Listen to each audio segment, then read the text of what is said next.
Hey, everybody. Hi. Hi. Awkwardly nervous. It's so good to see you. I'm so glad. Oh, look, it's saying it's having a hard time streaming on Facebook's end. That's okay. You know what? Whatever. Doesn't matter. Hi, everybody. Welcome to the Hey Ho Show. I'm Jay, and I'm here with. I'm Rudeboy. I don't know why I'm pointing down. Yeah. I don't know why I'm pointing down. I guess. Never. It doesn't matter how long I've been streaming. It's not a dance. I will forever point the. I'm sure it's some TikTok dance. The kids are all doing it, all doing the dance. Oh, hi It's so good to see everybody. Let's call some folks out. Let's see, in a good way. Maybe we'll see. All right. Oh, Mama Terry, hello, Amy, hello. How are you? I am in the wolf pack now. I'm a one man. I'm a two man. Yes, I am. I will explain that a little bit later on. Because I flew in and here I am. Hello, Kelly. Hello, Llama. Hello, Angie. Rudy, you're going to get to know all of these wonderful, lovely human beings. Fantastic. I'm looking forward to it. Hi, Amos. What else? Who else we got? Lady in Gray. Hello. Y'all. Sam, hi. Why, hello, Lucy Bowers. Welcome to the show. Who am I? That's me. I'm calling me a hoe. I did you guys will realize soon enough. We have this thing called. We have this call. It's like a call and response, and it started out. And we'll talk about it briefly, but it started out in college where one of us would go, "Hey ho," and the other one would go, "There it is." Oh, I jumped the gun. Sorry. So the automatic habit, though. It happens. If you hear that, feel free to scream it out. Maybe we'll hear it, or your significant other will. Yes, the milk does. Maybe. I'm actually all out. That sucks. Hello, Buffy. Who else? I gotta wait for Shunk Bacon to show up because it is Bacon Bit's birthday, and we have to wish Bacon Bit a happy birthday. Happy birthday. Yes, we will do that. So we got some fun stuff coming up. This is going to be kind of a fly by the seat of our pants until we actually have a formula that works with everybody. And so, we're going to do a little catch up with everybody because it's been a while. We're going to do some top 10 lists. We got 2 of them.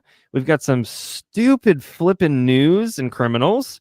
And we also, what else do we have? Oh, you know what? I'll just wait. I'll wait for that until afterwards.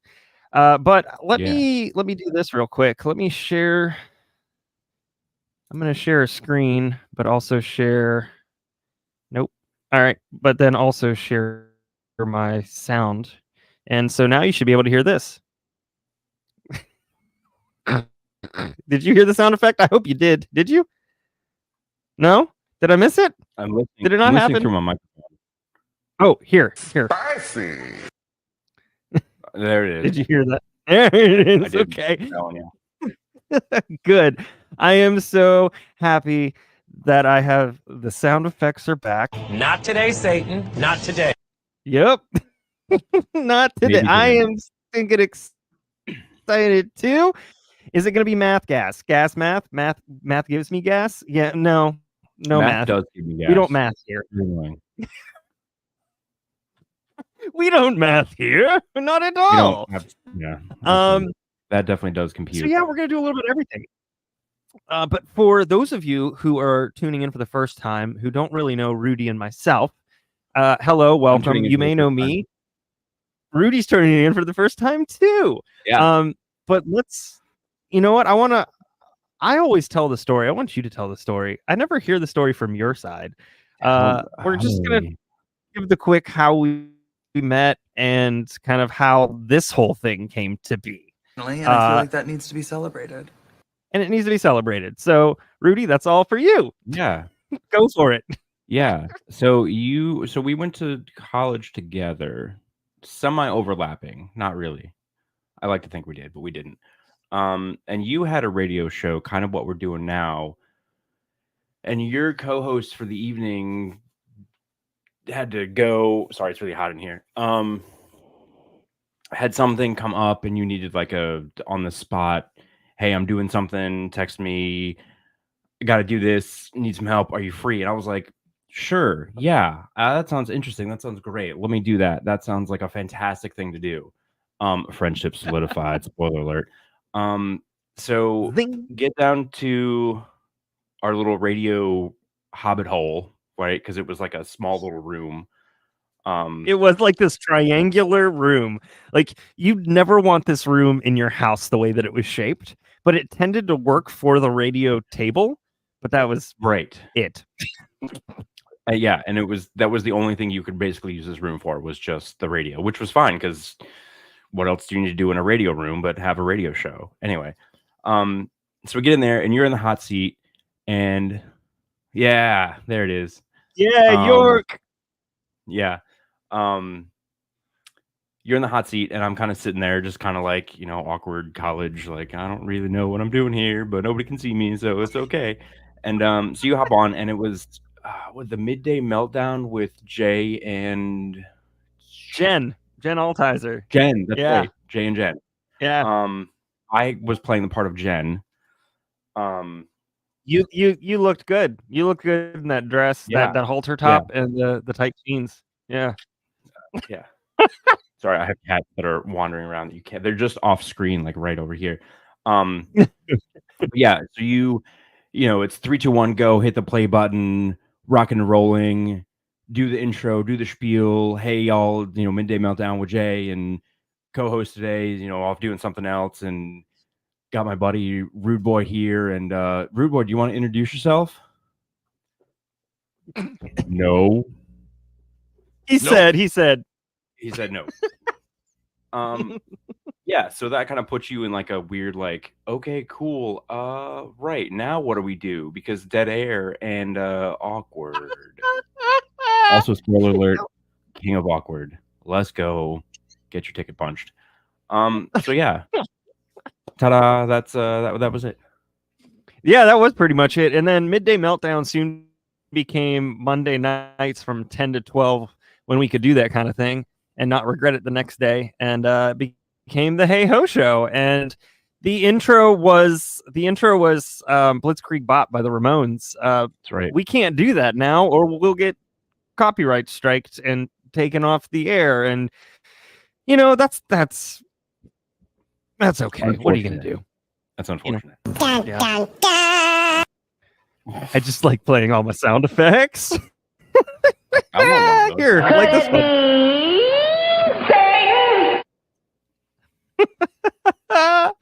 Oh, it's been so long since I've used it. Yeah, it's the Elgato Stream Deck, which is pretty cool because you can program all the buttons and then you can put pictures on there, but I have a bunch of GIFs that represent the sound effects, so the GIFs are moving on my buttons. So the Hey Ho Show was born, and we did a lot of things. We obviously played music. It was an internet radio show. Woe to me if any of those were ever recorded by anybody. And we did things like top 10 lists, and we did questions, and we had people call in, and we once had somebody call in from Turkey, which was kind of cool. And we did stories and all kinds of pretty much what we're starting out with here. But I think what's important is a couple of things. One, this is y'all's show, and if we can do it, we'd love to do it. And so if you have a suggestion for us, please let us know. One of the best things that you can do is actually join the Courtyard Discord, because that's where we're at now at this point in time. And so both Rudy and I are on the Courtyard Discord. And so I'm going to pop it right here. And so that should do it for you. You can click on that. That'll invite you into the Discord. And if you have suggestions for us, we're all ears. We are all ears. Because I don't know, when I was streaming in what seems like a previous life, there's a lot of stuff that a lot of this community listens to, which is really hard, right? It's like true crime, it's It's sometimes really dark. You never know. But what there isn't for true crime people is kind of a place where, yes, people mix humor and crime, which I do all the time. But there's not like a place where you can just go to chill with your friends. And that's what we wanted to give you all, was a place to chill with your friends where it's not, yeah, if we talk about crime, it's going to be stupid as crap crime, right? And things that we can just laugh at. Laughter is so important. Every now and again, maybe I'll bring back the whole like guided meditation thing that I did once or twice, but it won't be all the time. So, the wait, what? A jacket contest? What? I don't remember this. A jacket contest? Oh, womp bom ba bum. See, I have to make all my sound effects because I don't have a cool like little dashboard buttony thing. The jacket is the jacket is off contest? Yeah, but Off and that's an album. What?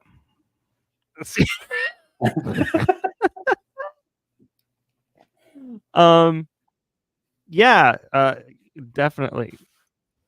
I'll take them. I will take all the suggestions. It is the cool house. Cool kids are doing it. Cool house. Cool Don't kid house. worry. Straight jackets all around. That's pretty. Yes, absolutely. And the courthouse is also. There you go. The courtyard's also a cool place where we will do game nights. Eventually, we'll be bringing back. Hopefully, we'll be doing a murder mystery night sometime in the future. We did one a little while back, and it went really well. I would like to try and run. I would like to try and run a D&D campaign, which would be fun. So a little bit of everything. Yeah. Kind of a Discord-based D&D campaign, which would be cool. So there's a lot of stuff that is happening. Okay. So what say you we move to what? You want to do the first top 10? Yeah. Okay. All right. I'm gonna do. We're gonna queue up this. Top this 10, top 10.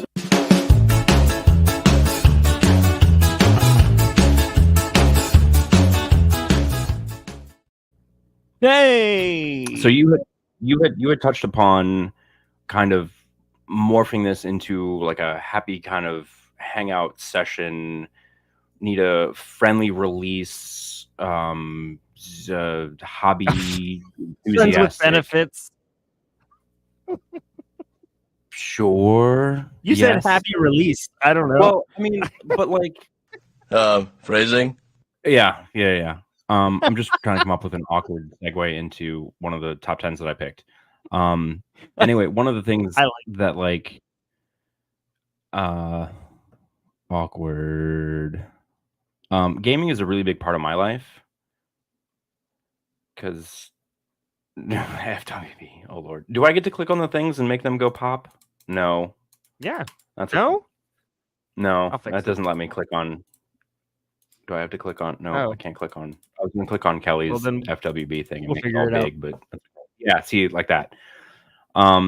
Anyway, so the first top 10 I have list here is the 10 video games that impacted gaming.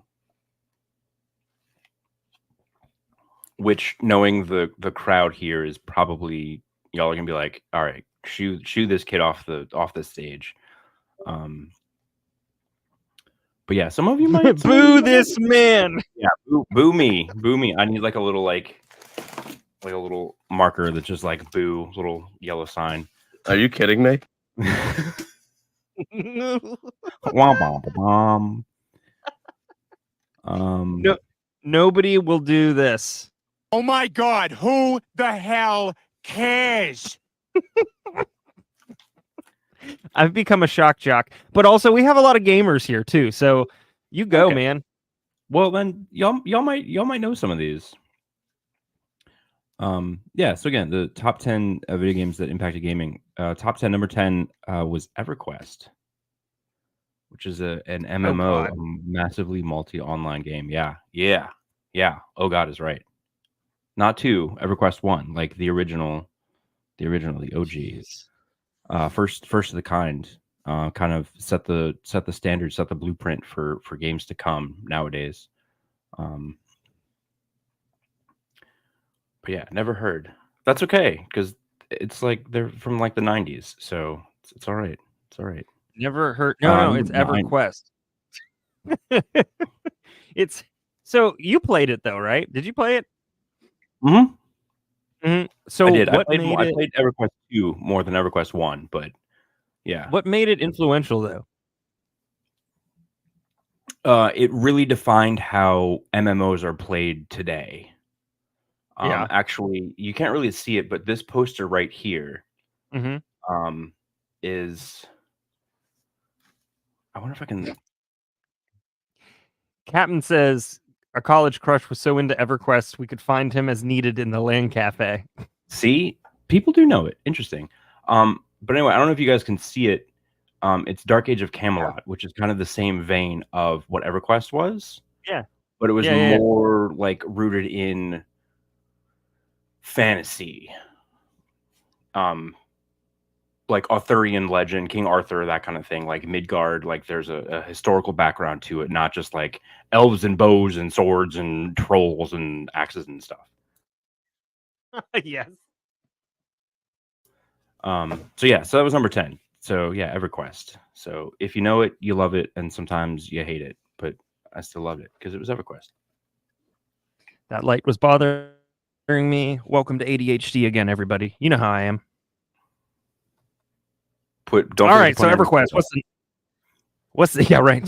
Strap the in. Yeah.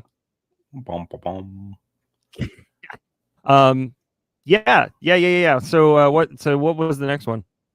Number 9 is StarCraft. Completely different vein of game genre. Almost said that backwards. StarCraft is more of an RTS, or like a real-time strategy, where you're doing things at the same time that other people are doing things, and it's kind of a checks and balances, back and forth, push-pull, tug-of-war kind of thing. So resource management, army management, gather the resources to create stuff, use the stuff against your enemies kind of thing. So real time. That was big when I was like freshman in high school, and I remember my buddy Quilpa played it all the time, and I tried to play it. And that was one of those things where I was like, I just need immediate, like I need an immediate win, not something that needs to build up. And right, I didn't make it very. Yeah, that does count, and yes, it does say com nerd, not cow nerd. It should say. I was a communications major, so communications. Yes, yes. I should change my license plate to llama nerd. That'd be great. All right, so that was StarCraft. StarCraft. What's the next? Yeah, number 8. This is from the console. This is Final Fantasy VII. That one's talked about a lot. Yes. Yeah. If you had a PlayStation in the mid-90s, you kind of knew Final Fantasy. This is more of a role-playing game, or an RPG. So you assume the role of a character, and then you play through a story and combat, and manage your health and manage your attacks and defense. And I can't, honestly, I don't think I've ever played through an entire Final Fantasy. Hate me now. But so was that one of those things where decisions took you onto a different like train track, or was it just like a one-track story? I think it was more of a one-track story kind of thing. Yeah. You're thinking more of like nowadays games where it's kind of a lot more broad strokes, explore at your own pace. That role. Oh Lord, here we go.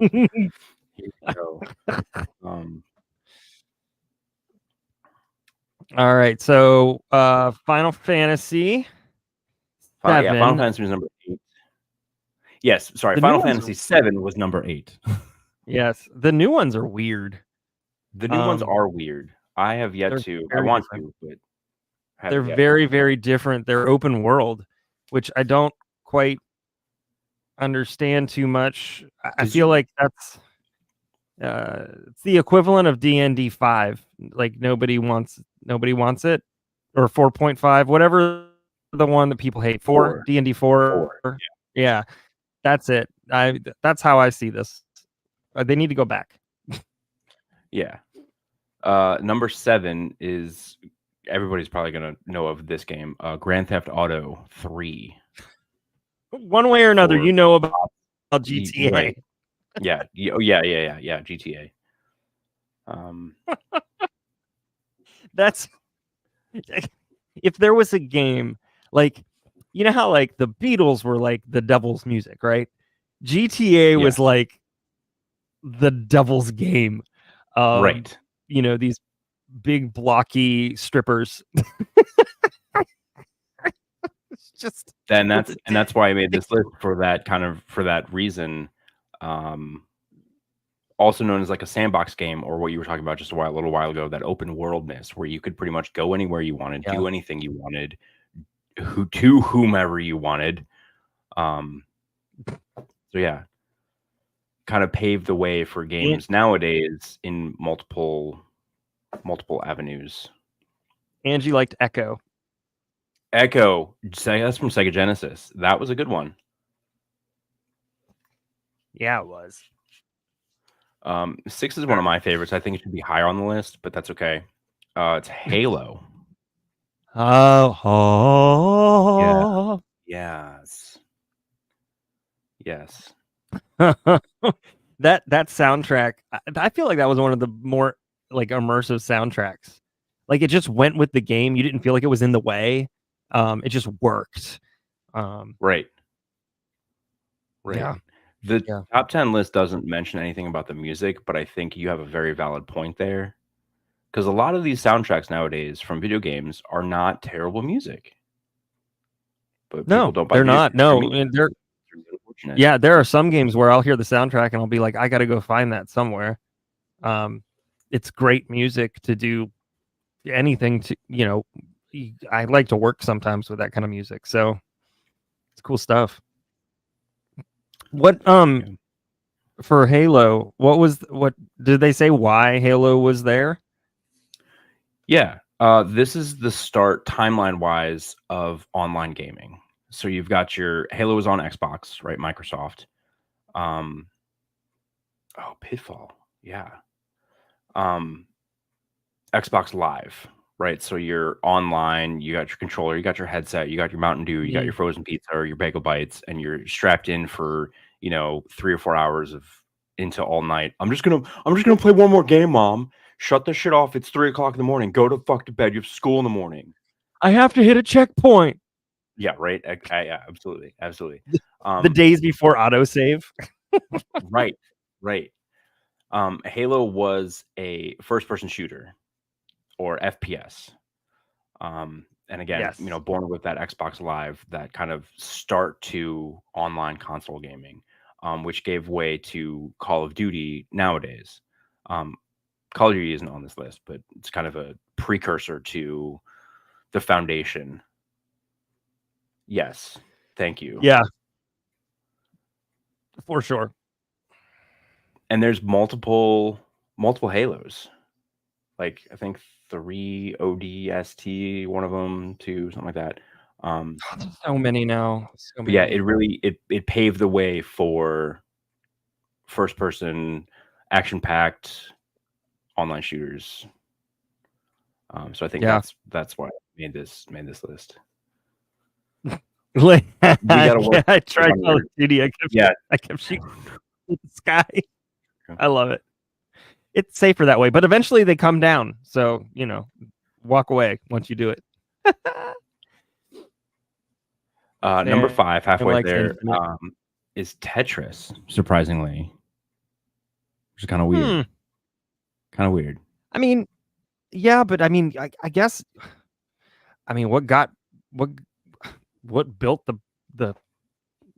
what built that culture, right? Tetris, Pong. I mean, Yeah. those games were. Fucking I mean, there's a reason 1990. people still have tournaments, right? Right. Some kid I saw a little while back like beat Tetris.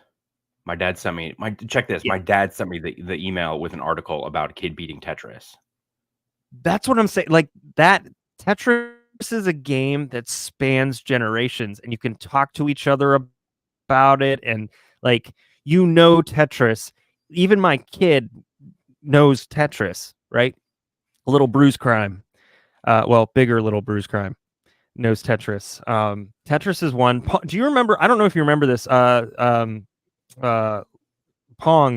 Do you remember like it was like an alternate kind of a Pong that came out for PlayStation where it was like all 3D and it had different like settings and stuff, and you could Pong into like bays of hail and things like that, like in a farm setting, and there was it was just like there were different settings like farm, space, and whatever, and that they set Pong within that, and it was all 3D and stuff. It was interesting. No, but that was like them trying to make Pong current, I guess. Arkanoid was a game that my brother played. Kind of Pong similar, but you're kind of playing it with yourself, and there's a bunch of bricks at the top, and you bounce the ball back and forth. Oh yeah. Knock out the bricks, and then you clear. That's the bricks what that was. Level. Yeah. Yes, that's what that was. That it was like an Arkanoid modern version of that. It wasn't Pong at all. Mm-hmm. It was a rectangle and a ball. Yes. Rereading these early on, I was like, all right, I can see this one. Okay, yeah, well, okay, yeah, maybe a little bit. Number 4 though, Farmville. I would not have ever thought to make a top 10, pave the way for video games nowadays. So I guess here's. Did you ever play Farmville? Yeah, because freshman year in college, right, when you had to have like a college account in order to get into Facebook, right? You had to have a .edu email. The Farmville was like it was the only thing. It was like the only thing that Facebook had branched into game wise, and so that's what you had when you were on Facebook. And I think that it's probably high up on the list because let's be honest, I think Farmville really opened the gates to mobile gaming. And then also like gaming through like social media, which was not initially intended for that, right? I would say that that's probably why it's high up there, especially kind of if you're talking more modern access, right? That's fascinating. Yeah. Before I was playing Google Chrome all day, every day. So yeah, that we'll circle back to that, but we saw that and it was like, what in the fuck are you doing? Probably playing Farmville. Downtime. One of my personal favorites. Yeah, air quotes for that one. Number 3, one of my personal favorites, big chain. Lots of games came out of this. Lots of people are probably gonna know this and be like, yeah, memories start running back. Legend of Zelda. Yeah, no brainer, right? No, yeah, that's a no. That's an absolute no brainer. Farmville walks so Chrome, no internet Dino could run. That games are awesome. Yeah, Legend of Zelda, man. So that's another game that I've never played all the way through any of them, like at all. And like now that they're more resource management than anything, I am not like my brain can't stick to resource management very much at all. Doesn't mean I wouldn't try it again, but yeah. Right. Yeah, I'm not a big hate. Here comes the hate, but that's okay. Because opinions are like buttholes and everybody's got them. So I don't like the new Zeldas. I like the old ones. Ocarina of Time. Oh shit, what's the one for Super Nintendo? Dirt. Anyway. Zelda? Yeah. Link to the Past, I think it is the Super Nintendo one. Anyway, it's got a Yes, little, A Link to the Past. mix of RPGs, that role playing game aspect, hack and slash, action adventure. Yeah. So it's a little bit of everything for a lot of people. So I think that's why it made bronze on this list. It's For a great sure. intro to. It's like a great tree trunk to multiple branches of different genres of games, I think, and it hit a lot of people, no matter what you liked. So I'll agree with that, because that's what it did. That's what it did to me. That's what it did to me. Silver medal number 2. World of Warcraft. well, yeah. I mean, it's still going strong, right? It came out, I think, 2004, 2003. I was in high school in Rhode Island, stealing my neighbor's Wi-Fi for the Horde. Wrong. We need to kick this person out right now. No, Alliance we for the don't win. kick aim. I'm kidding. No. We don't kick anybody out. We can still be friends. But yeah, I was stealing my neighbor's Wi-Fi to play, because we had dial-up. I tried playing Dark Age of Camelot on dial-up. Let me tell you, Nope. sucked. Don't do it. Don't. You don't play WoW on dial-up. You don't load porn on dial-up. You just don't. Yeah, I think World of Warcraft also, not just from the game aspect, but there was a social network involved, right? So there was this camaraderie, there was this companionship that you had with fellow people that all played at the same time. When it was, it's a raid night, so you gotta log in and get all your stuff squared away and do the raid and come prepared and show up and make memories. I think that's why a big thing, at least personally for me, that's why I like playing games, is the memories that they create.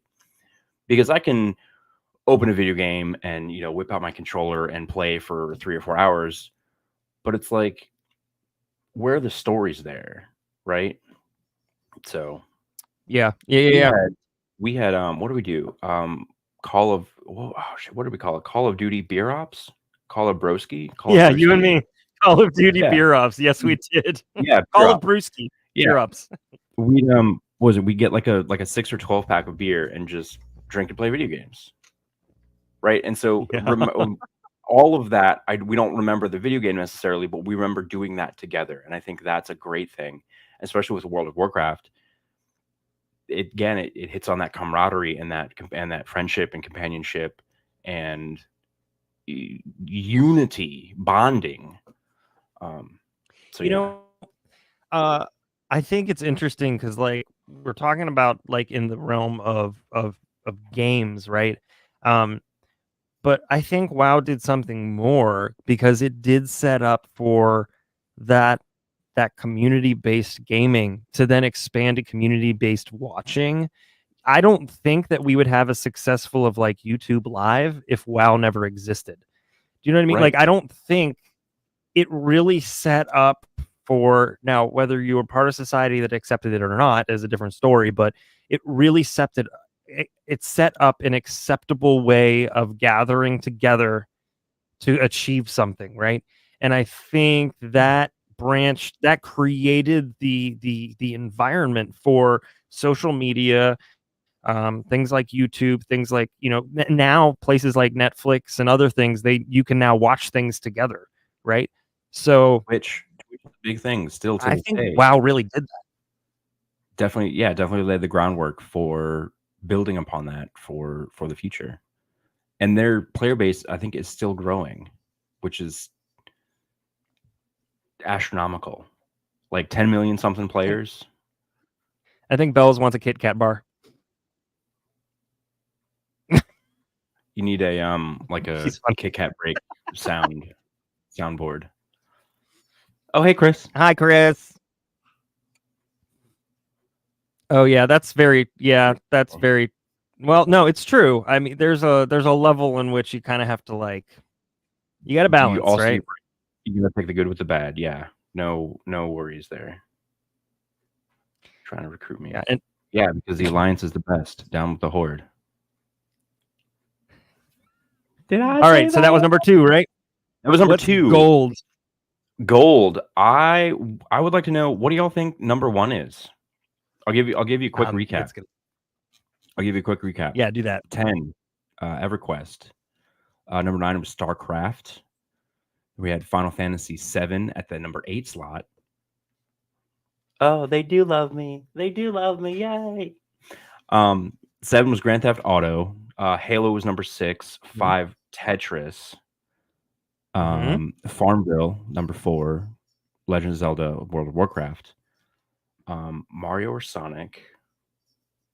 Pokemon. Ooh, I'm Pokemon. just you keep going. You keep going. I'm just putting up stuff.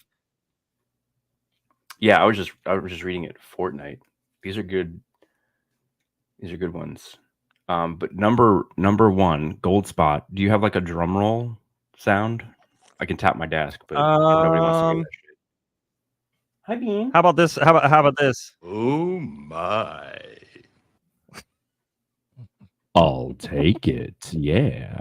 Coming in at number 1 is okay. Sorry. Yeah, I can't do that. Super Mario Brothers. Hey, who said Mario? Let's see. Cindy said it. Megan Yeah, a said couple it. people said Mario. Yeah, Captain said it. Mario. Yeah. Should be King's Quest.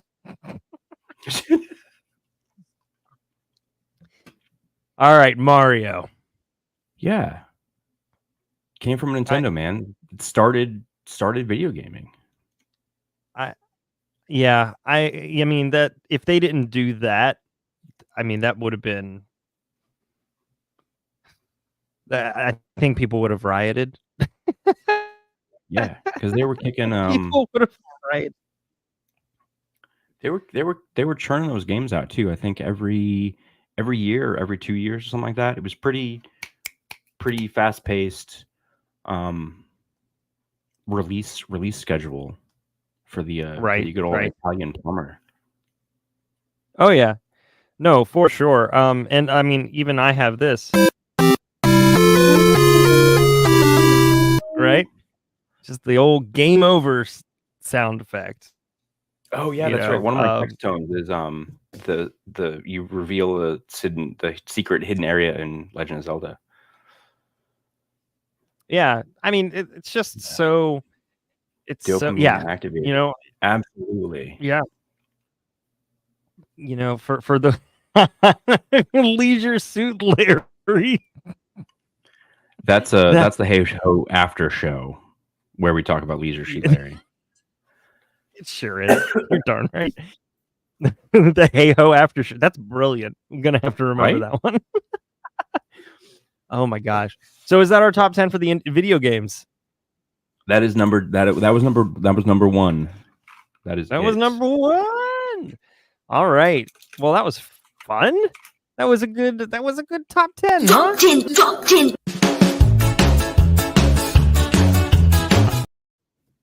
We'll be doing the top 10. We'll be doing one more in a little bit here, but I think did we both pull up some stupid news?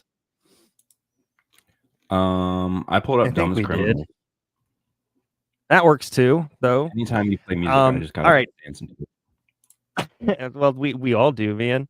All right, so I'm gonna get started here, and I'm not like a sports person. Well, that's not entirely true. I'm a mascot, but that doesn't mean that everybody where I mascot it's a soccer team, right? And in the city, and everybody's like, "So how are they doing this year?" And I'm like, I don't know. I don't watch the game very much. They kick a ball in a net. You're right. I just worked there. But so what I dig is I dig things that are like the show, right? I like the show at games, and if it's a good show, I'm gonna have a good time. Well, the Philadelphia Phillies are scrapping their $1 hot dog nights. Yo, right? So For more than a quarter century, Phillies fans considered Dollar Hot Dog Night among the best ballpark promotions, but they've now decided it was the worst. Get it? How did I Those miss dog that days German of joke? those dog days of April, when Philly weather is cold and the wieners are a steal, are gone.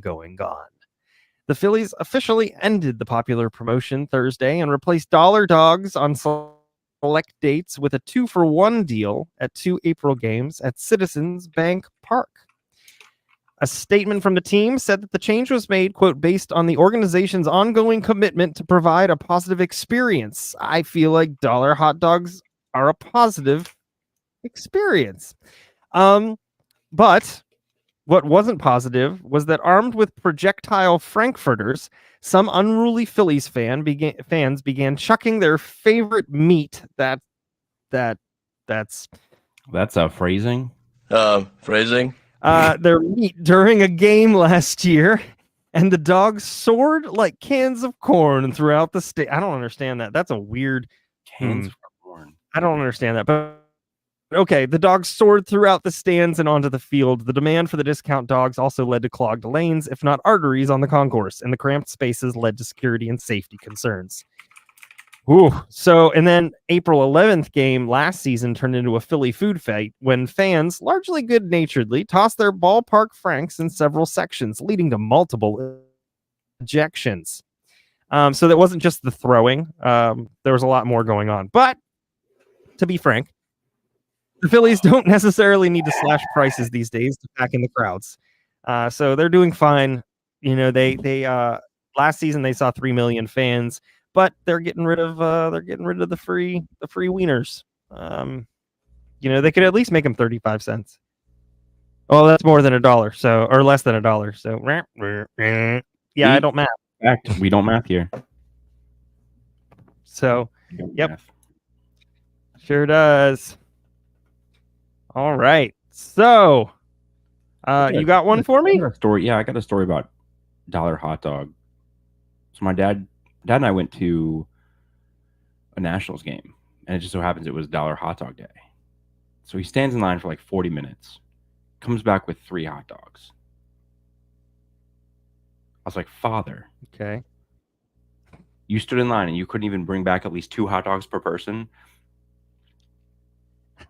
Oh, He right. got Sorry. what My he brother needed. my brother had surprised me at that game. So there were 3 of us. And I was like, at $1 a piece, when this beer alone is $15,500, you couldn't bring 2 hot dogs per person? But You know, your dad is very, very logical. He's very down to earth. So it's like, this is what I need. This is what I'm getting. Why get more? Whereas you and I would go wait for that long and we'd be like, can I have 20? Because we gonna eat some hot dogs. right. Yeah. But yeah, Dumb as Criminals. Not as long as I'll do a couple because mine are only like a paragraph long. All right. I'm gonna butcher this name, so apologies to the New Yorkers who live in Ossining, Ossining, Ossining. Police were called to a mini mart where they found Mr. Blake Leake, 23, who's trying to break in. Chased him throughout the streets until both cops took a tumble. Seizing the opportunity, Leake sought refuge on the grounds of a large building. The building was the Sing Sing maximum security prison where he was promptly nabbed by a guard.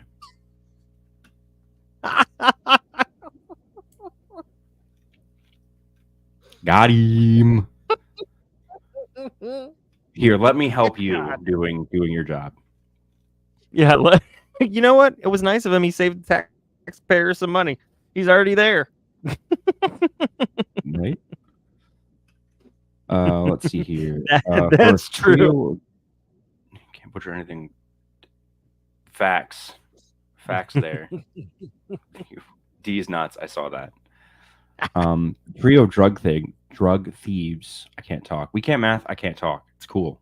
Do a radio show. They said you'll have fun. They said. They broke into a home in Silver Springs, Florida, discovered 3 jars of cocaine. So what did they do? Took it home, God. snorted the contents. That's when they discovered that the jars were in fact urns and that they were snorting the cremains of the victim's husband and both dogs. Oh no! Wait, it was the husband and the dogs? Victim's husband and 2 dogs. Oh Yeah. my Because who just puts cocaine on display, right? Florida. I like that. Florida. Florida man. Florida man. Florida. Jesus. Yeah. Too funny. That's a mess. I love it here. I have friends here. At what point do you realize that that's the wrong thing? Like, is it the first go? Is it the first line? Like when you inhale it and like all of a sudden the back of your throat is like mud? What at what point? What point? It probably not soon off because it sounds like they went through all 3 of them. So they had to have like gone through a substantial chunk of blow. They said,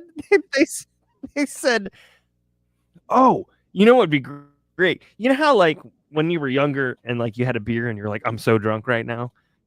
What if all like the guys together, right, just like psychologically made each other high, thinking that they were. Oh, no. I'm flying right now, man. I'm flying.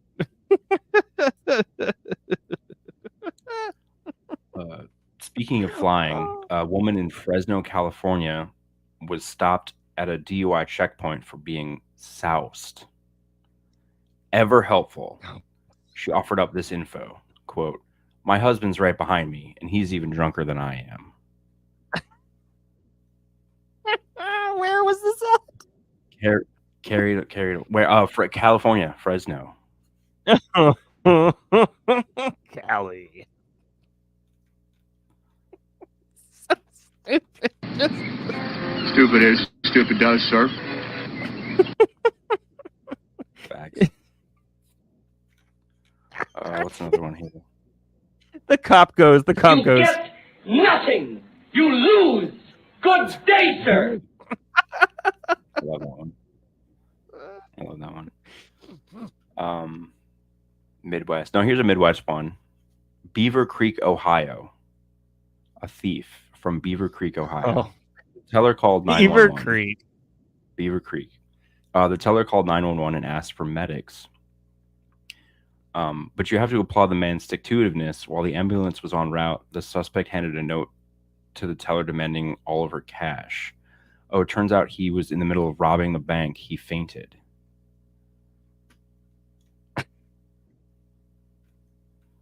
Wait. Nobody moved. He took his own advice.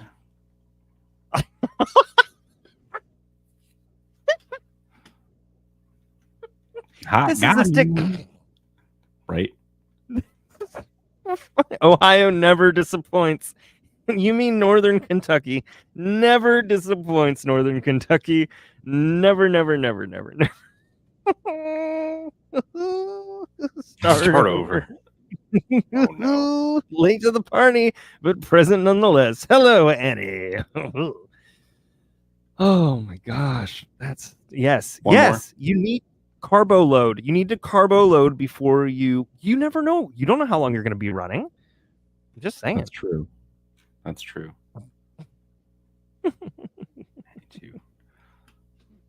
One more? Yeah? Yeah, go ahead. All right. Vancouver, Canada. Police asked to search Jason Pauche's apartment for drugs. At that time, he was not a suspect. In fact, they were looking for somebody else. That all changed when they got a look at how his name was listed on his cell phone. Jason Pauche, drug dealer.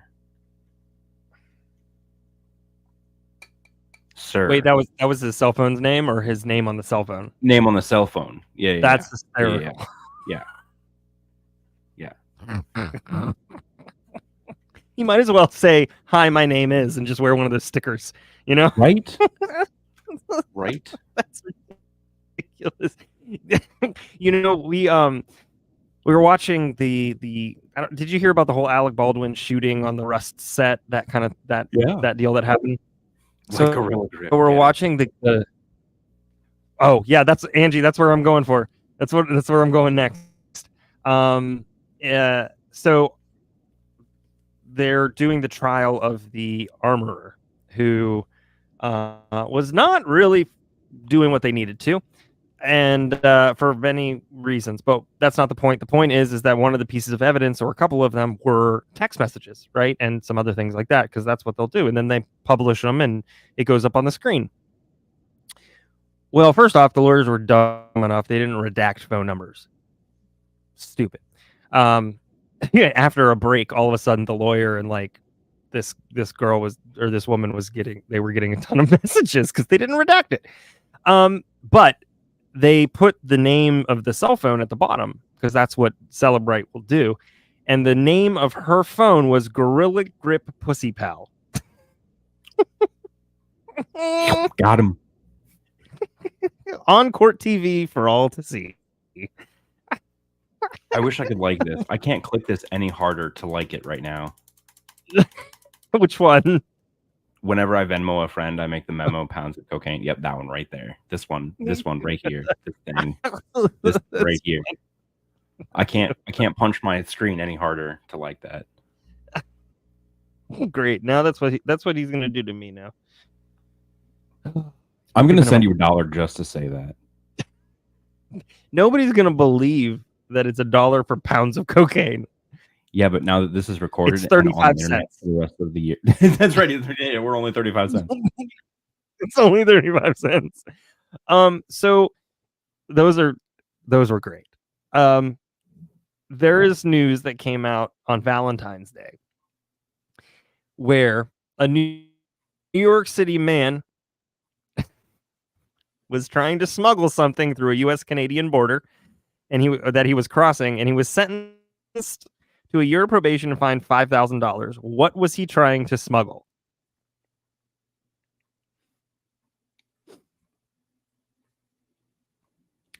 $1 hot dog from a Phillies game. No, because now that they're so rare, they're now up to $5. Damn. No, he admitted to smuggling 3 Burmese pythons in his pants. What? His name's Calvin Batista. He's 38. He crossed into northern New York with the hidden snakes on a bus from Montreal to New York City. He wasn't even in a car. He was on a bus from Montreal to New York City. The young adult snakes were hidden in the inner thigh of his pants in snake bags tied to the pants drawstring. Thank God. Is that a snake in your pants, or are you just happy to see me? No, but that's a snake in my snake bag. Right, which now is a euphemism here. The Queen's resident purchased the snakes, which were worth more than $2,500 at a reptile store in Canada. Importation of them is regulated by an international treaty and by U.S. federal regulations, listing them as injurious to human beings. I don't know about that. Oh, it's just if you're not handling. NYC does not need more snakes. Thank you. Hi. Hey, Linda. Anyways, it's one of the world's largest snakes, considered a vulnerable species in its native Asia, and is invasive in Florida, where it threatens native animals. Batista's attorney had no comment. What would you say to that? You know what I mean? Sounds like you got to call his pants down. You snake out. All right. So we've talked a little bit about Florida and Florida Man. But did you know that Florida has now owned the name? They've owned up to it or owned it? They're owning it. Well, probably both at this point. Yes. But at the Florida Man games, because now they have the Florida Man games. There are some there are some fun some fun games here. So they the article starts out, they rose up by the dozens from across Florida. Good Lord. They were in tank tops, cut off shorts for a showdown. It's promoted as the most insane athletic showdown on earth. And the Florida Man Games poke fun at the state's reputation for bizarre stories, with brawling, drinking, gunfire, reptile wrangling, and other things, right? The games kicked off with the Star Spangled Banner played on an electric guitar, because of course. Then spectators sipping canned beers behind metal barricades cheered and frequently shouted expletives as a dozen teams battled in contests inspired by real events from America's most surreal state. So some of these events are... Actually, I probably should have looked this up. They don't have all of them there. Sounds one like live second. American Gladiators. Oh, it's so much better. Let's see here. The games. Here we go. The first one's called Eat the Butt Challenge. Which it says, the website says, calm down. We're talking competitors must finish their pork butt platter in the fastest time to place the highest in the initial bracket. Yeah. Then we've got the weaponized pool noodle mud duel. The evading arrest obstacle course. What the fuck? Jump over fences, through backyards, and away from actual police officers to earn your freedom. Spoiler alert, they use actual criminals from Florida. The Cat 5 cash grab. Oh man, category 5 wins as you scramble to catch as much real cash as you can. A catalytic converter, 2 bikes, and a handful of copper pipes, a race against time. You compete head-to-head in a race that lets you live a day in the life of a Florida man headline. So there's a picture of a guy who's riding a bike holding a catalytic converter. All right, you got Florida Sumo. Why not? Yeah. Oh, not? Conquer the Florida Man Games sumo ring as you try to blast your opponent out or spill their remaining beer. They're literally holding pitchers of beer. Oh, and speaking of Gladiator, the judges are Nitro and Ice, former American Gladiators. Nailed it. Nailed it. Love to see it. Love to see it. Oh, no, but there should have been. How many bodies can you fit? It's like a clown car, but you got to figure out how many bodies can fit in the suitcase. Oh, no. Okay, we're going to do one more. A motorist in England called police to report. Well, let's talk about this. Police in England say a drunken driver did the right thing after doing the wrong thing. An emergency dispatcher received an unusual call before noon on Monday, when a motorist reported he was driving drunk and said I don't know what I'm doing. This was in North Yorkshire, where our good friends Killer Rabbit live in Yorkshire. The police said, quote, man calls the police to report that he is a drunk driver. Using the it's not every day that this happens. When they arrived, a 52-year-old man was in a van on the side of the road, not down by the river. A breath test revealed he was 3 times over the legal limit. Holy crap. 3 times over the legal limit. No, he's fine. He's fine. Oh, yeah, he's totally cool. Absolutely fine. It's not a problem. Because, of course, why not? You said Nitro was your favorite. Is that what you said? Nitro was my favorite. All right, hold on. I'm going to show you what Nitro looks like now. There you go. There's Nitro and Ice. False. False. He looks great. He actually looks pretty good. His arms are still bigger than my thighs. Jack to Pluto. Jesus. Right? Not hard to be, but yeah. So anyways, this guy called in and he was like, I'm too drunk for this. Just way too drunk. I'm not gonna nope. Nope. No, all right. No, not today. Well, in the scheme of pandering to the audience, I know my people, we're gonna do one more top 10 list, and I think y'all will like this one. Top 10, top 10.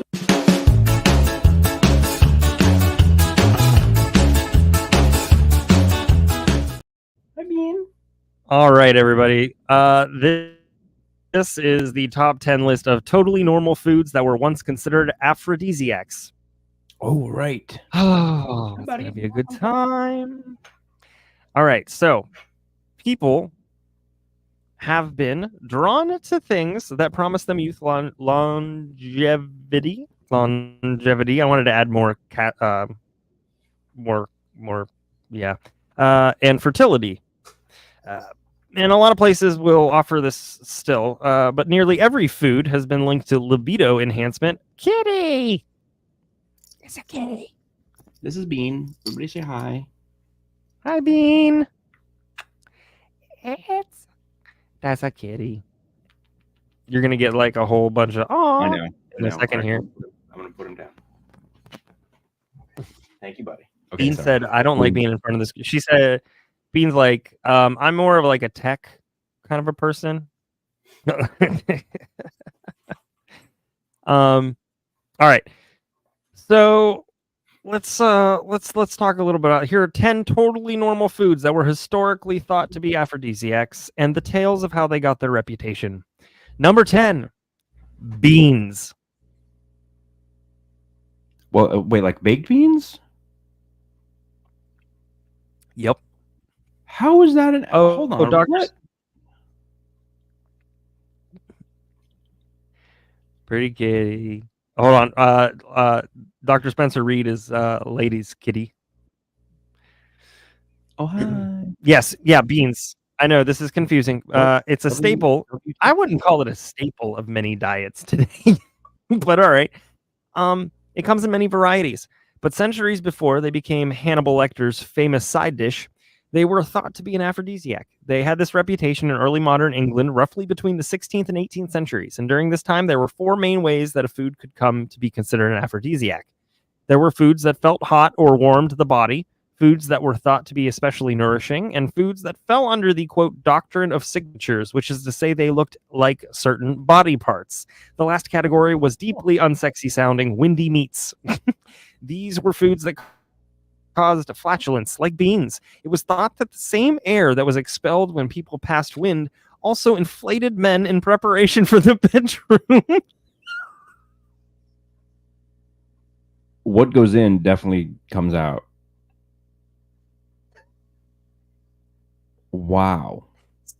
So, I guess if you have to, you're going to fart, you better hold it in so that everything else pops up like a balloon.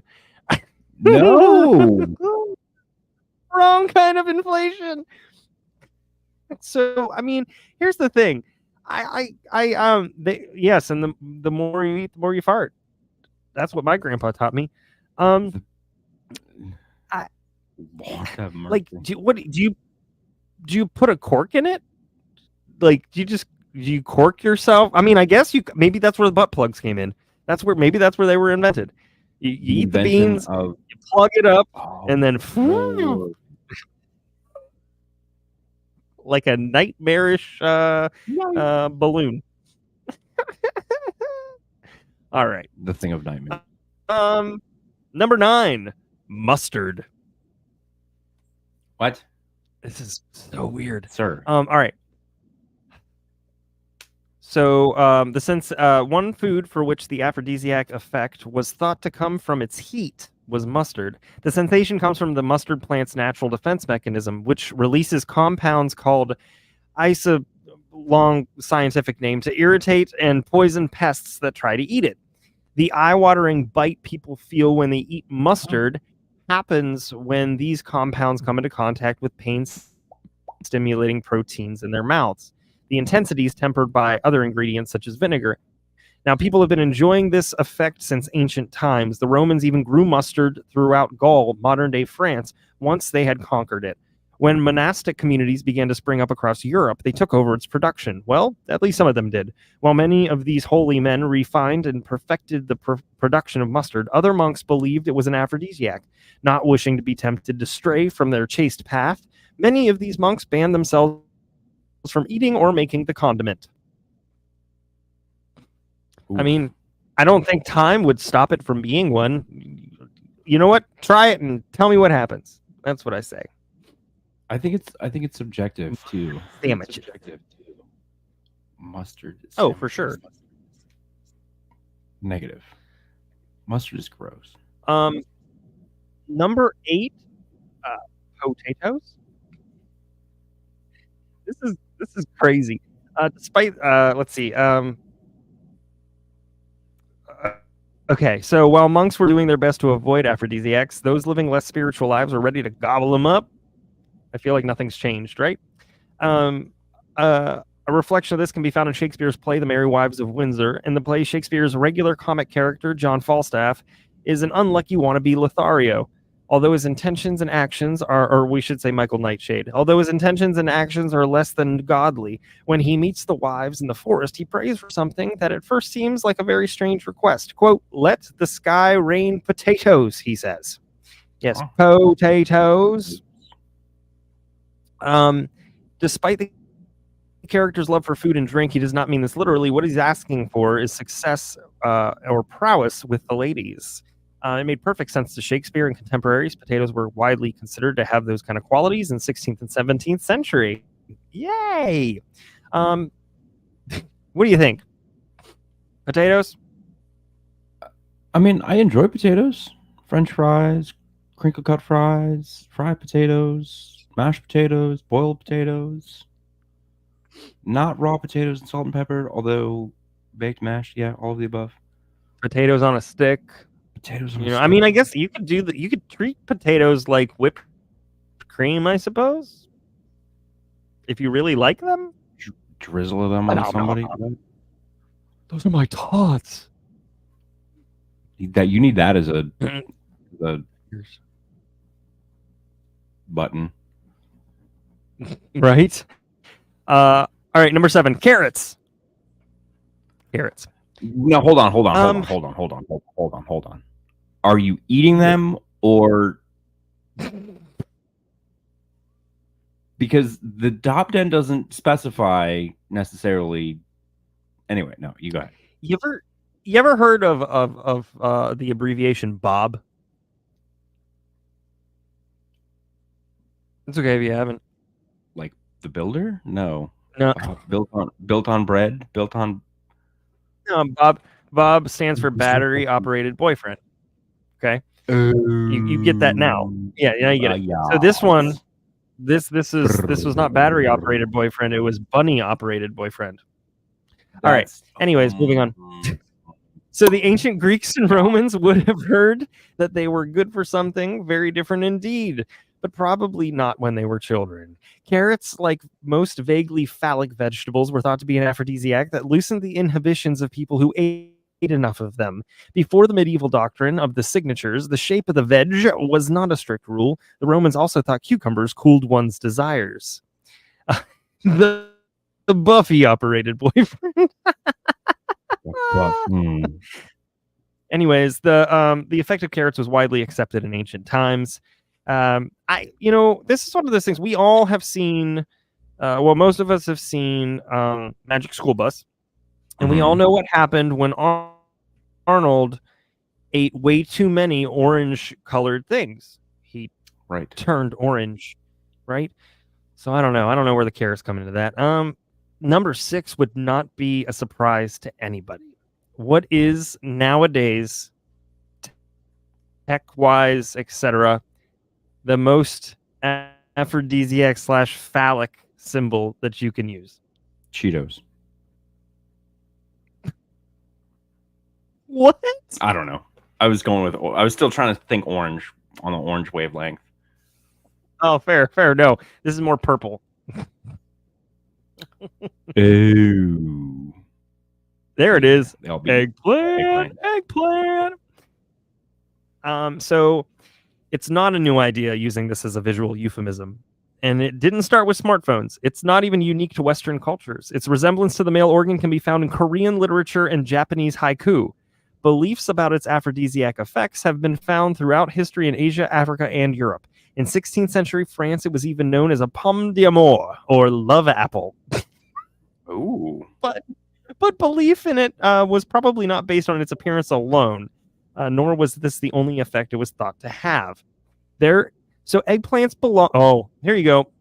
We've been saying Michael Nightshade over and over again, but eggplants belong to the same family as deadly nightshade, which is highly toxic and really can have strong effects. The same goes for mandrakes, which also belong to the same family. Although eggplants have been grown in several thousand years, and been widely eaten across Asia, many cultures thought that the fruit must have had some side effects too. Besides being an aphrodisiac, eggplants at times have been thought to stimulate appetite, cause fevers, make people go mad, and even cause leprosy. So, yes, love apple, not horse apple, and that's a lie.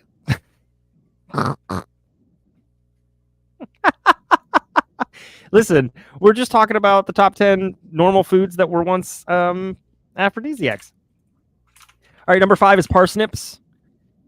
The taste of parsnips might not have been the only thing that the Romans enjoyed about them. Like carrots, their shape may have reminded people of something else. Number 4, almonds. Almonds are thought to be an aphrodisiac in many Middle Eastern countries. This is part of the reason why you have, yeah. Part of the reason why Jordan almonds are given as a gift to newlyweds in certain cultures. Let me give you nuts. Almond, but the way they're presented had a symbolic meaning for the happy couple too, given in bags of 5, because 5 is an indivisible number, and each almond represents one of the guest wishes for newlyweds: health, children, wealth, long life, and happiness. That's cute. Number 3, the cocoa nut. Just the single, not 2. You just one. You just get one. You only get one. They were imported from India, were especially popular in England. They were used in medicine, but were mostly wanted for their shells, which were used to make cups and goblets. They were popular in 13th century onward. Being exotic items, it's no surprise that they were originally thought to have magical properties. As well as provoking desire, they were thought to be able to detect poison too. So, turn your lady on and make sure she's not going to die. You're not wrong. All right. Number 2, the most boring vegetable that has ever existed. I still like it, but cauliflower. No, lettuce. So let us talk about lettuce. Bro, what? Lettuce was right. Lettuce was not the simple salad staple that it is today. It had a special place for ancient Egyptians, so much so that they were painting it on walls of tombs more than 4,000 years ago. It is even mentioned in myths about their gods. It was said to be the food of Min, the Egyptian god of fertility. In paintings, Min is a male who is usually depicted as, quote, ready for action, and Egyptians believed it was lettuce that helped him stay that way and never get tired. Why? Like many other alleged aphrodisiacs, it was because of the way it looked. It grows straight, tall, and strong. When a part is broken off from a romaine lettuce, oh, here we go. Oh, everybody's gonna lose it. No, they're talking romaine. So when a part is broken off of a romaine lettuce, a white milky liquid oozes out. The jury is still out as to whether it can really make people perform untiringly in the bedroom or make them suddenly want to go there, but it is rich in vitamin A, which is good for the reproductive system of both sexes, and that's why I've decided to go vegetarian. False. No. I call bullshit on that. It's that is there is moral of the story: men need to eat more salads. My husband's eating the wrong lettuce. Oof. Lettuce to eat or wear. Why not both? Why not both? Why not both? Oh. All right, number 1 is lettuce spray. All right, roast. What do you think? What do you think 1 is? Well, I always wanted to say oysters because duh, but I know you said that wasn't it from earlier. Oh man. It's probably going to be some weird off the wall, like rutabagas or some grapefruit. Oh, see, grapefruit. Yeah, that'd be good. Rutabagas, pickles, not pickles. Oh, Cardamom seeds. I have no idea. number one, Just the bullshit. gold medal is hooray, beer. Oh, what? Yep. All right, I'm gonna read this one. Why have people always thought? Let's see. All right. Some people have thought that foods were aphrodisiacs because of the placebo effect. They hear and believe that some food will have an effect, so when they eat it, it does. It is also possible that the foods can have some sort of let's see. Hold on. Let's see. In the case of beer, prior to the 18th century, beer in Europe was flavored using a combination of herbs called Groot instead of hops. So this was pre-hop. The ingredients in Groot varied depending on where it was made, but it sometimes contained stimulant herbs, which led to the beer being considered an aphrodisiac. The hops that Groot was eventually and almost universally replaced with were thought to have the opposite effect. Hops. Back to bunnies. No, it's the very opposite now. But yes, beer goggles for sure. But A beer goggle. so Groot at times was made with stimulant herbs. Now the hops, they have the opposite, right? It's the opposite effect. It's, as does whiskey if you drink enough of it. So yeah, so there's your top 10 foods that it looks like you all were surprised.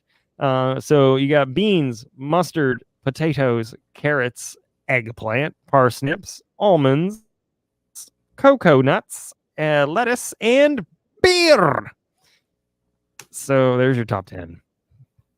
Good flippin' grief. Well, sir. I need to go get some beer.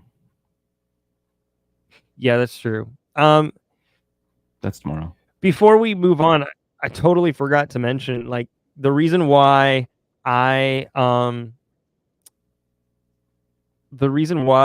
was so like late getting to the desk and doing stuff and things like that, and this was because we took Little Bruce Crime for his birthday to Great Wolf Lodge.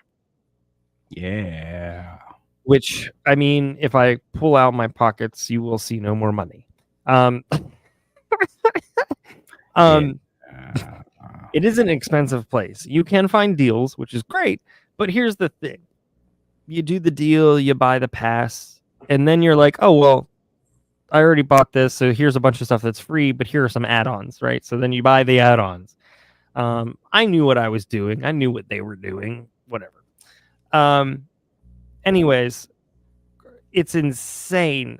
He is about to be 8, which is wild.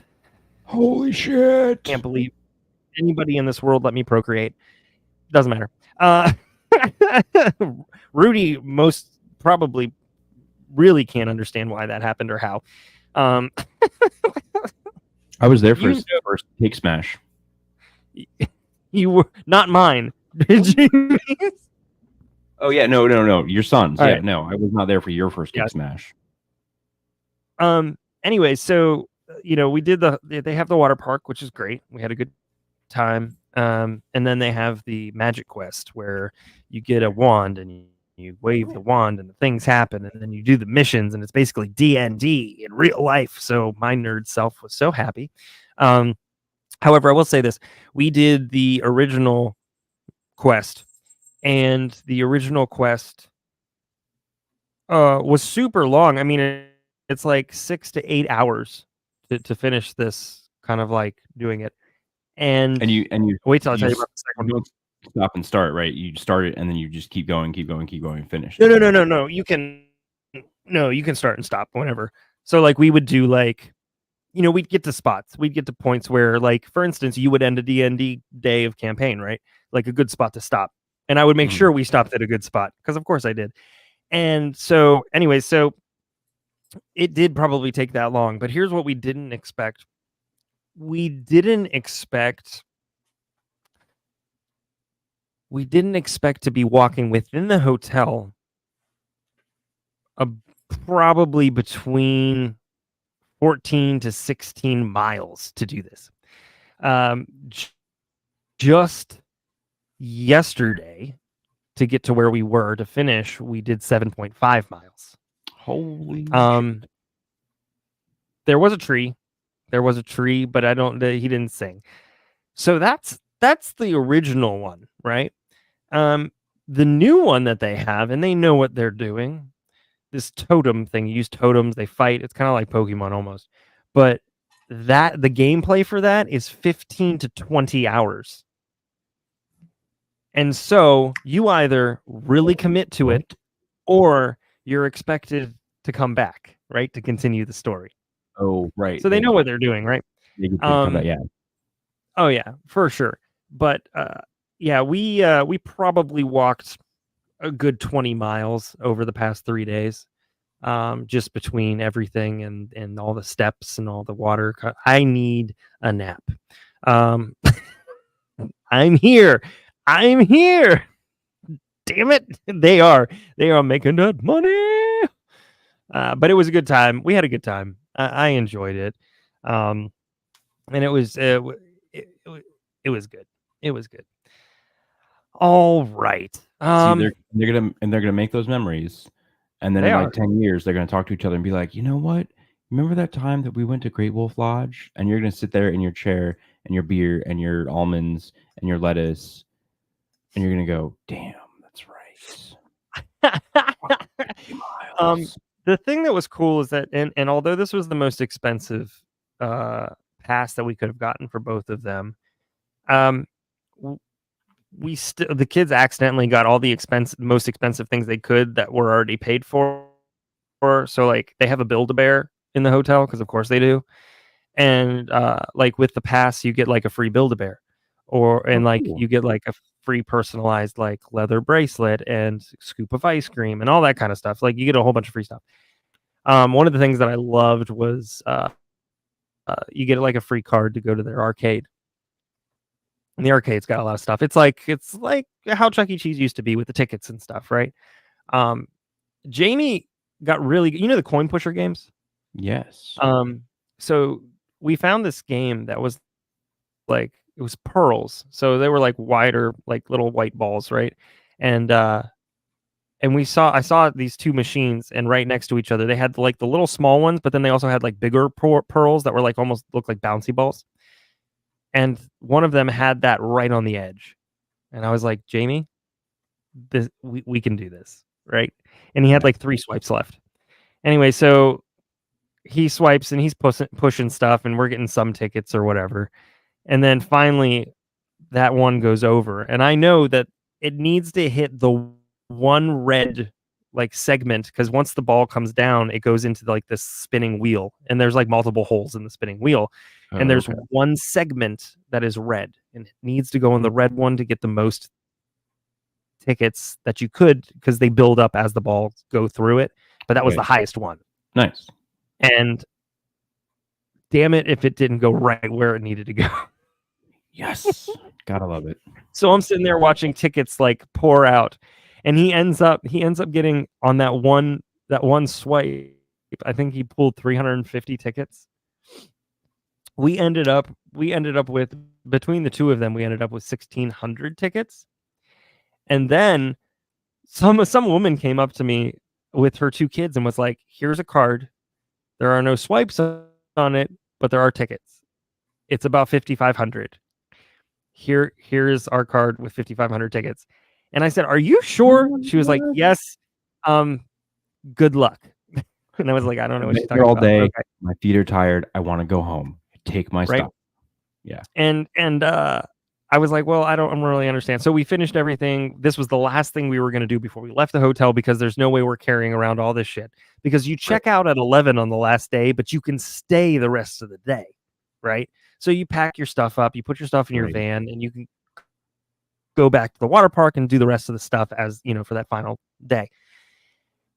When we got into the shop to spend the tickets, I love Little Bruce Crime to death, but he is very like, I don't know. Like when he's presented with a lot of choices, it's like I don't know what to pick. Choice I paralysis. don't know. And like my brain's like, you're literally sitting with like 7,400 tickets. You can get whatever the hell you want at this point. I really wanted him to get the D10 that was a light. I know. Go. D10 Dungeons and Dragons light. We didn't do that. That's okay. But they ended up getting out of at the end of it. I understood why the woman handed me the card and was like, "We're done." Because it took us like 25 minutes to spend these tickets. Oh yeah. But we ended up with like 5 stuffed animals, and not like sizable stuffed animals, and a bunch of other stuff. And I was like, what am I gonna do with all of this? But like, you know, they were in their car seats though, and they were super happy. And they had their Build-A-Bear, which they each got like a dragon and another kind of Build-A-Bear, and their other each had 3 stuffed animals, and they were so excited. They were so happy. So they had a good time. That's all that counts. That's all that counts in the end. Right. It doesn't matter. Jamie was like, Little Bruce, I keep messing that up, but it doesn't matter. He was like, how much was this? How much was this? And I'm like, we're not talking about it. That's not the point. I mean, ultimately we're going to look at our accounts and think that might be the point, but that's for me and Mom to worry about. That's not for you to worry about. So, now that I've told that story, maybe we should do this. And this is what everybody's used to. And now for something completely different.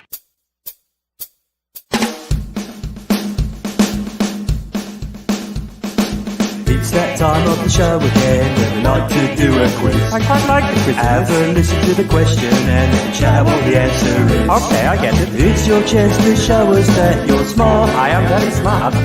And if you fall to pieces, well, at least you've played a part. That's okay. It's like watching Pointless or going on the chase. So just sit back and relax and let us quiz on your face. Oh no, I don't like the sound of that.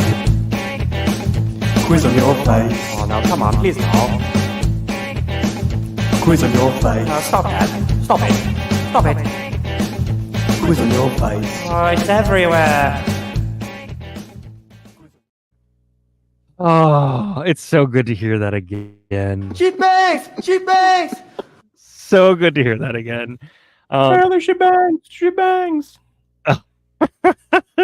So tonight, I didn't have a quiz prepped until like 5 minutes before. And what that means is I don't have the form, and I don't have the scoring, and I don't have any of that stuff. But what I do have are a bunch of questions I'm going to pick randomly. And then you all at home just use your phone or a piece of paper and write down what your answer is. And it's not going to be a multiple choice. So do your best. And then at the end, you can just tell me how you did. So this will just be kind of fun. And I missed this as much as you all missed this. And I was explaining kind of how I did this like on the back end to Rudy before we started. And he was like, oh, that's kind of cool. That's dope as shit. It's really fun to do. I wish more people did this. It's so easy to do once you create a Google form. I mean, as long as everybody puts the same name every time that they fill out the form, it's very easy to tabulate and keep scores and stuff like that over time. So it's pretty cool. Correct. No answers in chat until we're done and we go over them. And no, there's no Wizard of Oz question, which created a lot of controversy last time. Yeah, don't listen to me because I'll be putting. All right. So here we go. All right. The first question that you have, we'll do 10. The first question that you have is, how many bones are in the human body? How many bones don't get dirty? How many bones are in the human body? If you get within 10, you'll be fine. You count that. However, if you go over, I want to know what extra bones you you know what? Don't answer that question. I don't want to know. I don't want to know what else you've got in there. All right, so that's number 1. How many bones are in the human body? No, there's no pop culture tonight. Nope.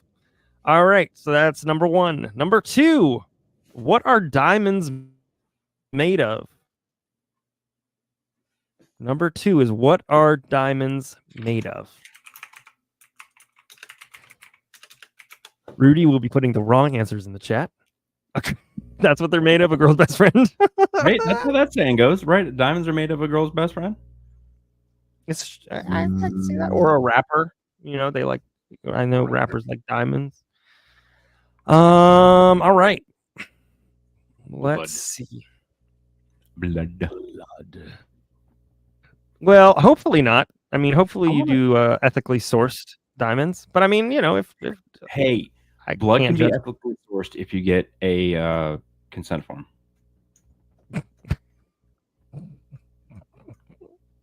You're starting to sound like Dahmer. No, you're not. He didn't get those. No consent forms. All right. Number 3. What food never spoils? Let's see if anybody gets this. What food never spoils? I know that one. I believe you. I believe you. Paste. You know, the days of art school, eating paste, some days it really got me through lots of shit. It was always there to keep me stuck together. Yeah, it's the only thing that keeps us together, right? Facts. Oh my goodness gracious. All right. Come here. So that was number 3. What food never spoils? Number 4. What is the largest desert in the world? Not dessert, although I am hungry. What is the largest desert in the world? Do do do do do do. That's right. I just did Blue's Clues. What is it? We just got some mail. Time. We just got a letter. We just got a letter. We just got a letter. I wonder who it's from. One Wow, second. I just You that guys- shit okay, right out of my what is the largest desert in the world? yeah. Where are you going? We get to take breaks? Come back. I can't do anything fun and clicking on things. I'm trying to click on things, but I'm no good at clicking on things. I don't have those permissions and those powers. It's Steve. I forgot you have that shirt. Do you want to know how That's old your this shirt Christmas is? Day shirt. How old is College? Because you've had it for a while. earlier than that? It was the second play I was ever in. Okay, so let me put it this way. My mom was really good at buying large so that I would grow into it. Oh, yeah. And I'm Yep. still into it, despite the dad bod. No, this came from the second show I ever did on stage. 23 years ago. Oof. This was from 2001.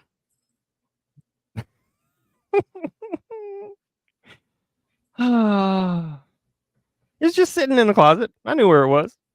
I keep talking about it. I do need the blue crayon. It's true. So yeah. Anyways, all right. So that was what? Number 4. All right, number 5. Who painted the Mona Lisa? And it wasn't Ryan yet.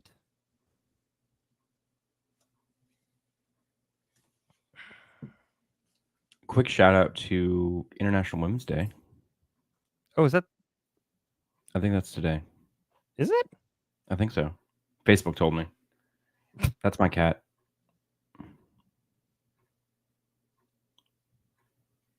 Well, doggone it, sure is. Happy International Women's Day to our entire population of viewers. Yeah. Yeah. Without you, there would be nobody. Yeah. Quite literally. Quite literally. Ham. Come here. Come here. Let's see. All right, so that was Who Paints the Mona Lisa? And that was 5. 5. That was Question 5. number 1, 2, 3, 4, 5. Yes. All right. Which continent is the country of Morocco a part of? That's number 6. Which continent is the country of Morocco a part of? Bangladesh. That is not a continent. That is the wrong answer. Therefore, that's why I said it. Correct. Incorrectly correct. What? Correctly incorrect? I don't know. Correctly incorrect. Correct. You got it. Okay. Got it. All right. So that was number 6? Which 6. continent is the country of Morocco a part of? Number 7. What is a supernova? What is a car from the supernova? What? I don't understand. My cat goes ballistic for this thing. I don't understand why. I don't understand how. But she was just up on my table over there, and I pull this out and extend it, and she jumps off, and she just comes running over, and she's like, "Scratch me with it." My cat is the weirdest creature of all. Oh yeah. Pets take on the characteristics of their owners. I can't deny that because I'm just as weird and mentally fucked up. No. All right. So number 7 was what is a supernova? Captain's cat is in love with a rubber mallet. I can dig it. All right. Number 8. How many dots are on one 6-sided die? How many dots are on one 6-sided die? They're not called dots, though, are they? They're called something else. No, they're called pips. Pips. Called pips. How many pips or dots? I almost want to call them bubs. But they're not. Can you click on that one? Click on that one. I want that. I want that power next time we do this. Wait, click on which one? Cats are weird. It's why we heart cats. Yeah, that one. This is why. That's fair. I can understand that. Although you've met my dogs, they're weird. Yeah, that's true. They're so odd. All right. Let's see. That was what? How many Did I say pips number 8? 1, 2, 3. on a 6-sided dice? 7, 8. Yes. How many pips / dots are on one 6-sided die? Number 9. What gives plants their color? What gives plants their color?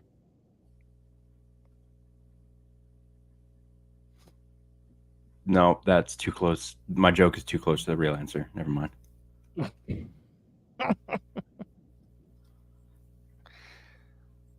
All right, let's see. That's number 9. We don't time zone, so I'm not going to do that question.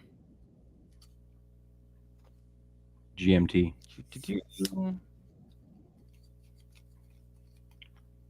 Don't make me Google that. Toxoplasmosis? If the FBI shows up, if the FBI shows up to my house after I've Googled this, I'm not okay. If the FBI hasn't shown up at my house yet, you're going to be fine. That's fair. All right. Yeah, we'll do this one. Oh. You'll know this one. Many people might. All right, last one. Number 10. Hello, Jen. Hey, All right, number 10. In which language does konnichiwa mean hello? In which language does konnichiwa mean hello? Speaking of hello. I mean, that's fair. I forgot. I forgot who y'all were. Y'all true crimers. For real. We're all in trouble. Oh. All right, so that was number 10. In which language does konnichiwa mean hello? All right, let's go over this. All right. 42. Here are the answers. Number 1. Hold on. I'm going to have you answer these two. Can I repeat 8? Sure. I think that was the tips. Yep. How many dots or pips are on one 6-sided die? Actually, let me go over them one more time. I'll go over the questions one more time. All right. Number 1, how many bones are in the human body? Number 2, what are diamonds made of? Number 3, what food never spoils? Number 4, what is the largest desert in the world? Number 5, who painted the Mona Lisa? Number 6, which continent is in the country of Morocco? Which continent is the country of Morocco a part of? Oh, that was hard. Number 7, what is a supernova? Number 8, how many dots or pips are on one 6-sided die? Number 9, what gives plants their color? And number 10, in which language does konnichiwa mean hello? Oh, all right, here's number 1, and Rudy's going to answer them out loud. Incorrectly. As best he can. How many? Yeah. Number 1, how many bones are in the human body? 86.275. Was it like 208 or something like that? You were close. 206. 206, yeah. 208 on Friday nights. What? Okay. Hey, yo. It is Friday night. It is Friday night. I have an extra bone. I got something to do later.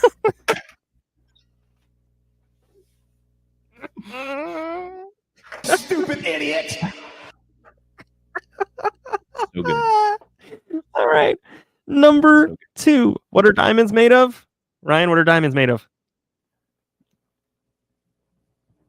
Yeah. Heat and extreme pressure. Or, nope.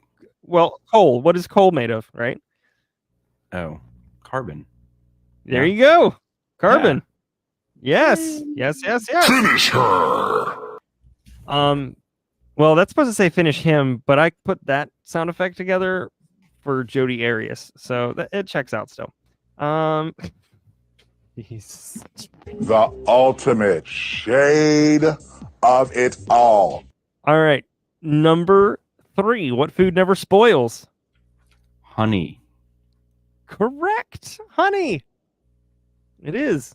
The food that never spoils is honey.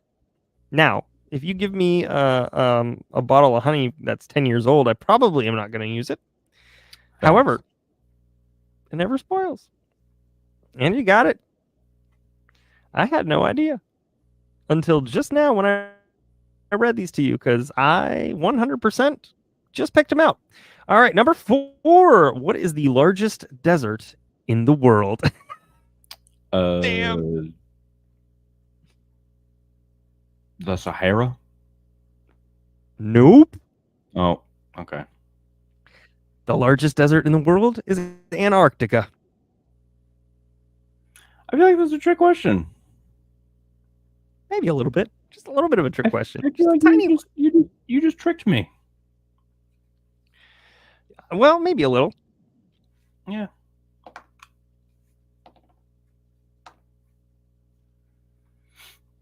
All right. Miss Linda got it, though. Yeah. And you got it. The Sahara is the hottest. Yes, it's definitely hotter than Antarctica. Although at a certain point, I'm sure the cold feels hot if, when, well, I almost said freezer burn. That's not what I meant, but yeah, it's kind of the same thing. All right, number 5. Who painted the Mona Lisa? That would be Da Vinci. Yes, Leonardo da Vinci. That's such a that's a guy that I really want to read like a biography of. He's so fascinating. Didn't you give me his book on? No, that was Van Gogh's letters. That's the book you got me. This one. Yes.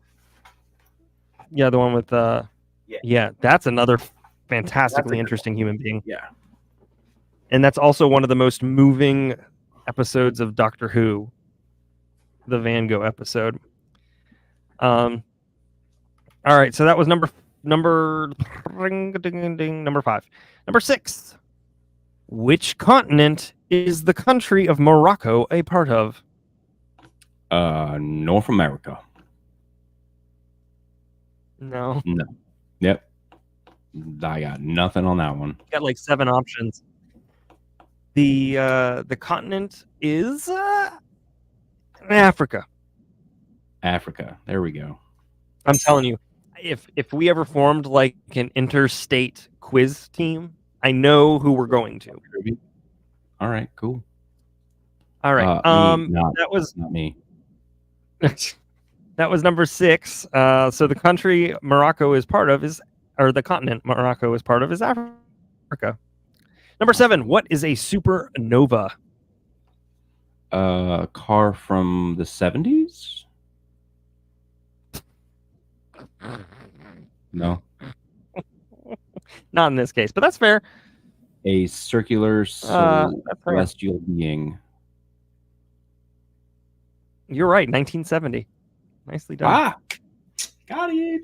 See, I'm correctly incorrect. A supernova is the explosion of a star.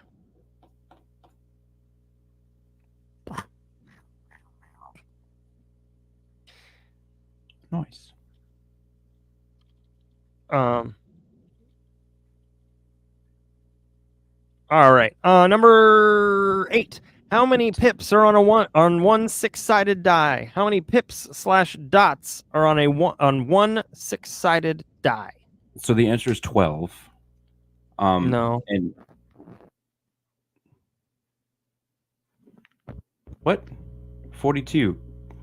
No. 42, 21. 21. Correct. 21. There's 21. Right. Because each side is 7. 7. Yeah. Okay. 7 times 3. Duh. Mm-hmm. Yeah. All of the war games that I play, minus the fact I have all of these dice literally on my tabletop.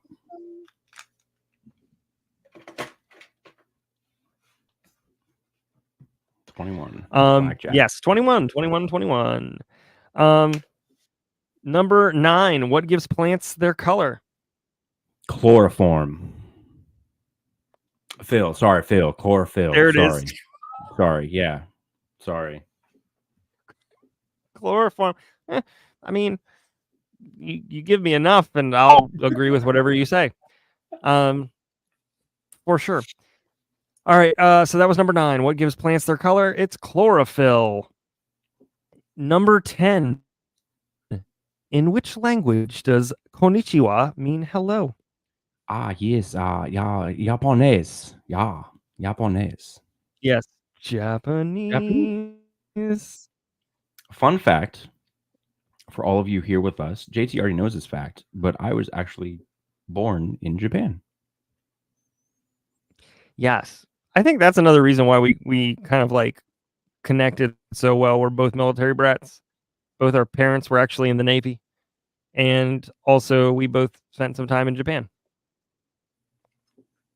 I was only about this big, but you know. Well, you still spent some time, right? I was still there. My parents got me a shirt when I was like younger. It said something to the effect of like assembled in Hong Kong and made in Japan or something like that. And I was like, I need a picture of me wearing this when I'm like this big, please. So you were made in Japan, assembled in Hong Kong. Yeah, something. Yeah, I would get backwards. I'm horrible with stories, but something to that effect. Maybe you were made in Hong Kong and assembled in Japan.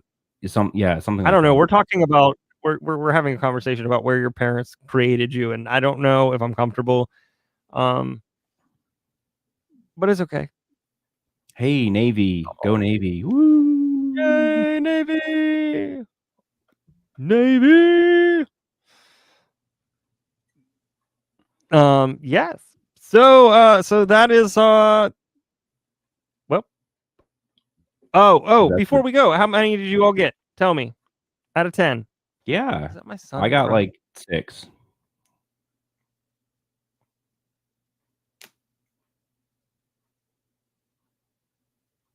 You okay? No. Yeah. I thought I heard one. Angie got 10. 7. 8. For a little while, you know, the quizzes and stuff, will have to be just for the bragging rights. Until we kind of work on some other things that we can do. Look, Buffy got the first question. Linda got 10. Kelly cheats. think it's Don't listen possible. to her. There are no bonus points. I didn't have a multi. Not tonight. Not tonight. I've done them. I've awarded up to I think 20 points in a 10 question quiz. We should give everybody one extra point for putting their name on their paper. Oh, okay. Everybody gets an 11. Everybody gets an extra point. It's like the SATs. Yes. Which, by the way, did you hear that they're going to be doing the SATs for the first time online? Oh, interesting. Online, shorter time, and they have access to a digital calculator, highlighter, and like notepad.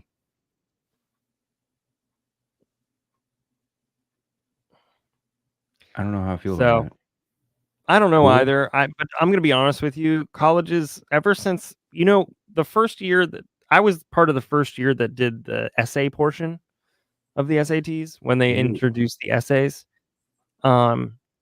And colleges from that point to now never really even considered the essay portion, because there's no flippin' way that you could create a reasonable argument or whatever in that amount of time. Right. So I think the SAT is going the way of dinosaur. It's really difficult to, it's nice to have that, because if your GPA, it's a mess. It's all a mess. We'll see what happens. They're going to need at least 10 years to figure out what's actually a reasonable score. You know what I mean? True. So it's going to take a while. I had test anxiety, so I was inherently doomed to fail tests. I'm not quite sure how I did what I did, but I have the worst test anxiety. I could know everything going in, and then it's all gone. All of it's gone. Yeah. So, hey, one more time. Oh, there's your quiz.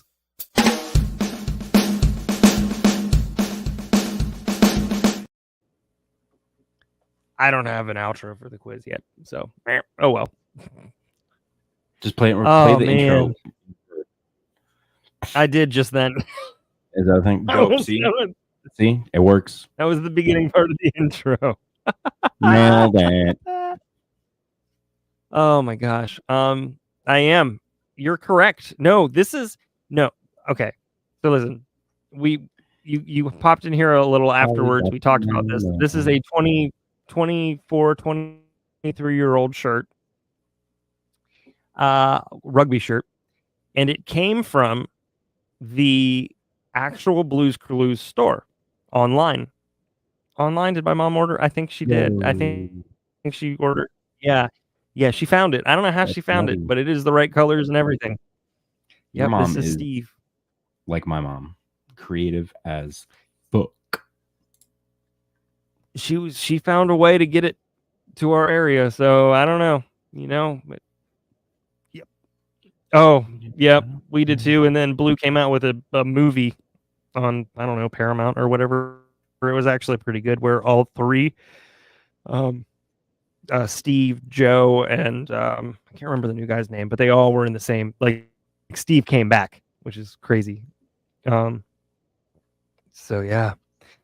Oh my gosh. Well, everybody, it has been an awesome 2 hours. Yeah. I think this has been a great premiere of the Hey Ho Show. I want you to go forth and tell wonderful things about the show to everybody and have them come on back in. I would love to, eventually we may do some, I'm thinking about a couple of ideas. We're obviously going to keep the Hey Ho Show how it is, with additions from your guys' suggestions, of course. And I'm also thinking about doing like a true crime and wine time rewind, where it was like the old night court, where I used to live stream court cases that were older. That'll be a separate show. You're more than welcome to be a part of it, because there's sound effects. We watch it. We joke. It's a good community. So I'm thinking about doing that as well, and adding one more day to the week of our stuff. But then if you have not checked out True Crime and Wine Time Live, we are on every other Thursday. This Thursday, we were supposed to have a show. I was out of town, so we couldn't do it. So what we did was we just pushed everything forward a week. So basically, the True Crime and Wine Time's every other Thursday. Hey Ho Show is going to be every other Friday, opposite of True Crime and Wine Time Live.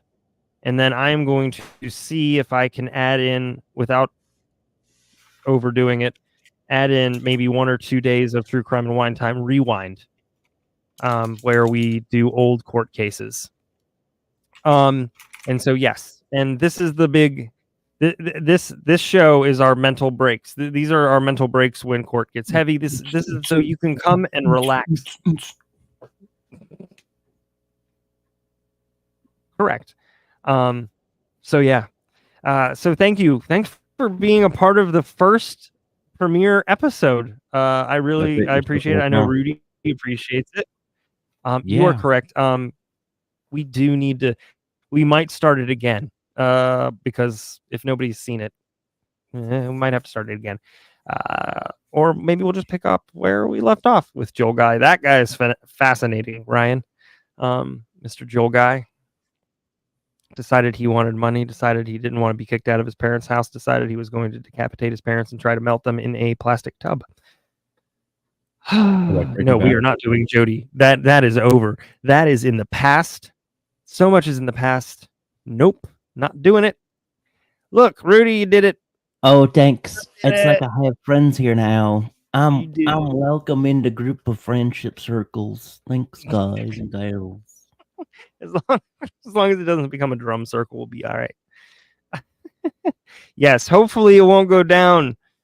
Don't let the internet go down on me. Anyways. Here it is. Telling me there's a chance. There's a chance this show will do it. So I'm super excited. Thank you all so very, very much. I have a typical closing, Rudy. I think you will eventually come up with one, but pretty much the way I end this all the time is take care of yourself, take care of your friends and family. Yeah. As Pantuflay once said, don't let anybody dull your sparkle.